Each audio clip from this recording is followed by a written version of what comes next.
ಸುದ್ದಿಸಾಕ್ಷಿ news ಚಾನಲ್ಗೆ ಸ್ವಾಗತ. ಗುಡಿಬಂಡೆ ಪಟ್ಟಣದ ಸಂತೆ ಮೈದಾನದ ಸಮೀಪವಿರುವ ಅತ್ಯಂತ ಪ್ರಾಚೀನ ಹಾಗೂ ಪಾಳು ಬಿದ್ದಿದ್ದ ಬಿಳಿಗಿರಿ ರಂಗನ ಕಲ್ಯಾಣಿಯನ್ನು ಗ್ರಾಮ ವಿಕಾಸ ಕೇಂದ್ರ ಯೂತ್ ಫಾರ್ ಸೇವಾ ತಂಡದ ಸದಸ್ಯರು ಹಾಗೂ ಪರಿಸರ ಪ್ರೇಮಿಗಳು ಕಲ್ಯಾಣಿಯನ್ನು ಸ್ವಚ್ಛಗೊಳಿಸಿ ಅದರಲ್ಲಿ ತುಂಬಿದ ಮಣ್ಣನ್ನು ಮೇಲೆತ್ತಿ ಹಾಕಿ ಇತರೆ ಸಂಘ ಸಂಸ್ಥೆಗಳಿಗೆ ಮಾದರಿಯಾಗಿದ್ದಾರೆ.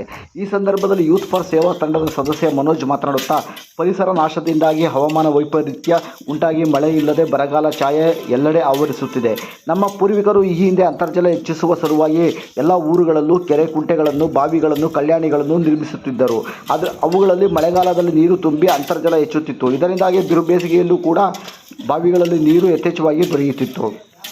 ನಾಗರಿಕತೆ ಹೆಸರಿನಲ್ಲಿ ನಾವುಗಳು ಮರ ಗಿಡಗಳನ್ನು ನಾಶ ಮಾಡುತ್ತಿದ್ದೇವೆ. ಈಗಾಗಲೇ ನಾಡಿನಲ್ಲಿ ಸಾವಿರಾರು ಕೆರೆ ಕುಂಟೆಗಳು ಮುಚ್ಚಿ ಹಾಕಿದ್ದಾರೆ, ಕಲ್ಯಾಣಿಗಳು ಪಾಳು ಬಿದ್ದಿವೆ ಎಂದ ಅವರು, ಇದೇ ರೀತಿ ಮುಂದುವರೆದರೆ ಮುಂದಿನ ದಿನಗಳಲ್ಲಿ ನಾವುಗಳು ಪೆಟ್ರೋಲ್ ರೀತಿಯಲ್ಲಿ ಸಾಲುಗಟ್ಟಿ ನೀರನ್ನು ಖರೀದಿಸಬೇಕಾಗುತ್ತದೆ ಎಂದು ಎಚ್ಚರಿಸಿದರು.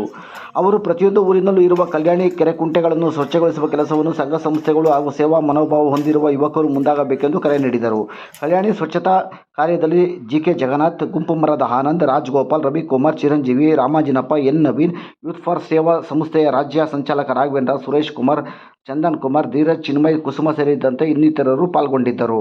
ವರದಿ ಮಂಜುನಾಥ್, ಸುದ್ದಿಸಾಕ್ಷಿ ನ್ಯೂಸ್, ಗುಡಿಬಂಡೆ.